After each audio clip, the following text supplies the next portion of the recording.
অনেক দিন হলো বিকেলবেলা কোথাও বেরোনো হয় না। তো আজ ছিল অক্ষয় তৃতীয়া, আর অক্ষয় তৃতীয়ায় নেমন্তন্নও ছিল।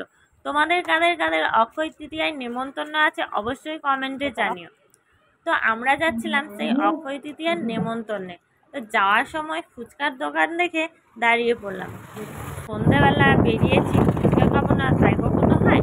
তাই ফুচকাটাও খেয়ে নিলাম, অনেকদিন ফুচকাও খাওয়া হয়নি। তো দেখো রাস্তার পাশে যে এই ল্যাম্পপোস্টের লাইটগুলো রয়েছে, প্রত্যেকটা আলাদা আলাদা কালারের, আর দেখতে কিন্তু খুব সুন্দর লাগছে। আর কি সুন্দর ঠান্ডা ফুরফুরে হাওয়া বইছে, বেশ ভালোই লাগছে। আর এই যে সামনে গলায়টা এত সুন্দর করে সাজিয়েছে, এটাও দেখতে দারুণ লাগছে। তার মাঝখানে লেখা আই লাভ দুর্গাপুর, লেখাটাও কিন্তু দেখতে খুব সুন্দর লাগছে।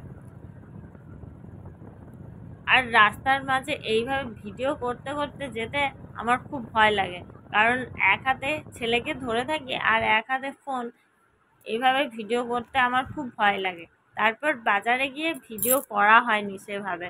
আর বাজার থেকে ঘুরে এসে তোমাদেরকে দেখালাম যে কি কি কিনেছি। ছেলের বইগুলো ছিঁড়ে গেছিলো, তাই ছেলের জন্য এই বইগুলো নিয়ে আসলাম।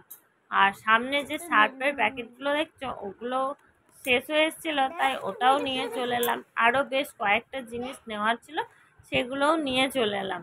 তারপর আজ যেহেতু অক্ষয় তৃতীয়া ছিল, তাই দোকান থেকে মিষ্টিও নিয়ে এসেছিলাম। আর তোমরা কারা কারা অক্ষয় তৃতীয়ার মিষ্টি খেলে অবশ্যই কমেন্টে জানিও। তো আজকের ভিডিওটা এই পর্যন্তই, তোমাদের কেমন লাগলো অবশ্যই জানিও। তো আজকের মতো টাটা।